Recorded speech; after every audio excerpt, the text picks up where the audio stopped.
इसीलिए मिलते कि उन लोगों के जो भक्त लोग ने देते और वे लोग दृढ़ता से मानते हैं कि हमको बरकत चाहिए, पैसे नहीं चाहिए। वे लोग ऐसे मानते हैं। आप जाकर पूछिए उनसे, आराम से बातचीत कीजिए। मैंने बहुत बार उनसे मिला, बातचीत भी किया था, तब उनसे तब पता चला मुझे कि वे लोग मनसा वाचा कर्मणा अल्लाह को वे लोग त्रिकरण शुद्धि से अल्लाह को मानते, त्रिकरण शुद्धि से कुरान को मानते, त्रिकरण शुद्धि से वेद को कौन मानते हैं, त्रिकरण शुद्धि को भगवद गीता कौन मानते हैं। इसीलिए आज इस सारे दुनिया में हिंदू समाज समेट जा रहा है। धीरे धीरे धीरे धीरे हमारा जो जनसंख्या है घटते जा रही है।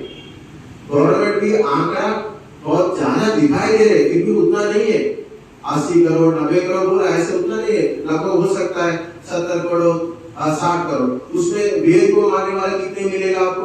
मुश्किल से 1 करोड़ मिलेगा, 2 करोड़ मिलेगा। बाकी सब पौराणिक प्रथा से चलने वाले हैं। पौराणिक प्रथा तो अंधकार है, जो वेद मार्ग से अलग है। फिर दुनिया में आर्य कौन है? आर्यत्व को स्वीकार करने वाला कौन है? आर्य को मानने वाला कौन है? इसीलिए आप देखिए आजकल यूक्रेन रशिया का युद्ध चल रहा है और दूसरा भी युद्ध चल रहा है। कौन सा? इजराइल और फालस्तीन का युद्ध चल रहा है। हजारों सालों तक इजराइल का युद्ध जो संघ है, वे लोग उनके देशों से बाहर रहे थे।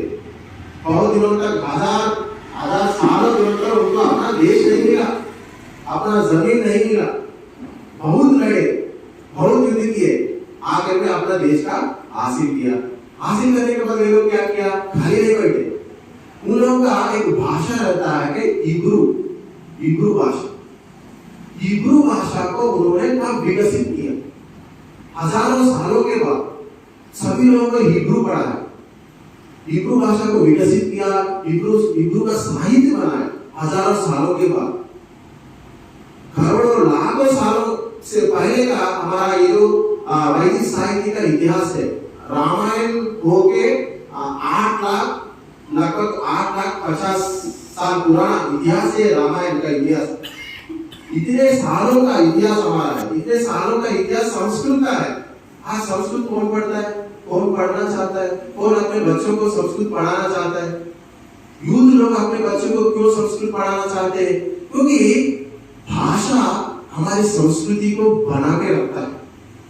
भाषा हमको संस्कार देता है। अब आप जाइए, मुसलमान के पास जाएंगे, अब उन लोग कुरान का कुछ न कुछ पढ़ेंगे, सीखेंगे, कुछ आयतें पढ़ेंगे, उनको याद रहता है। आप बाइबल चर्च जाइए, क्या करते हैं उन्होंने? बाइबल के कुछ विषय बताएंगे। हर एक के हाथ में बाइबल रहता है। लेकिन हिंदू के घर जाइए, हिंदू से पूछिए, एक मंत्र पढ़ो, बोलो, कोई नहीं पढ़ पाए। मंत्र से वो हमारे संस्कृति से जुड़ता है। मंत्र से वो राम बन जाता है, रामायण से जुड़ता है।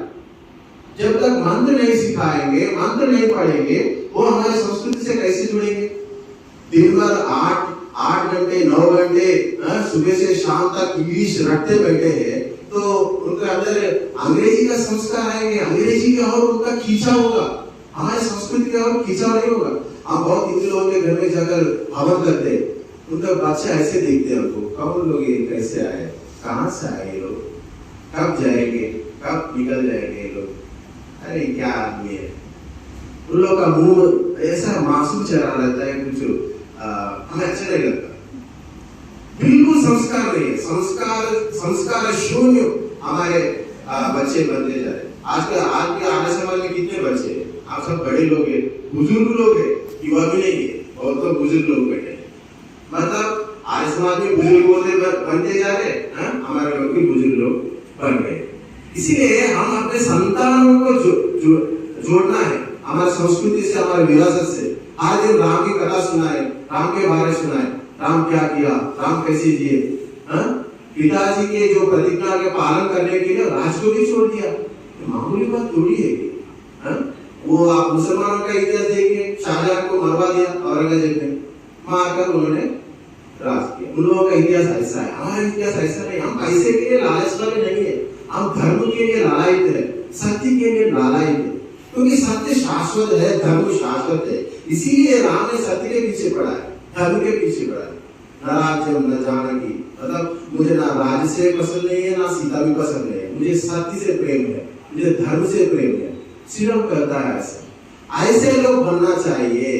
ऐसे लोग बनेंगे तो हम तब हमको पाकिस्तान भी मिल जाएगा, बांग्लादेश भी मिल जाएगा, अफगानिस्तान भी मिल जाएगा, सारा साम्राज्य आर्य चक्रवर्ती राज्य का गठन हम करने में समर्थ होंगे तब। इसीलिए व्यक्ति का निर्माण का मतलब होता है कि संसार का निर्माण होता है, समाज का निर्माण होता है, कुटुंब का निर्माण होता है। इसलिए हर व्यक्ति को श्री राम से परिचित कराना चाहिए। हमारे वेद के संस्कारों से उनको ओत प्रोत हर दिन करते रहना चाहिए, तभी हमारे बच्चे हमको साथ देंगे। देखिए, हर एक आदमी जिंदगी में 3 चीजों के बारे में जरूर सोचना चाहिए। धर्म के बारे में सोचना चाहिए, देश के बारे में सोचना चाहिए और भगवान के बारे में सोचना चाहिए। ये 3 सोचने के लिए आपके पास फुर्सत नहीं है, कम से कम माँ बाप के बारे में सोचना चाहिए। ऐसा कौन सोच रहे आजकल? आप देखिए, ना माँ के बारे में सोचता है, ना धर्म के बारे में सोचता है, ना देश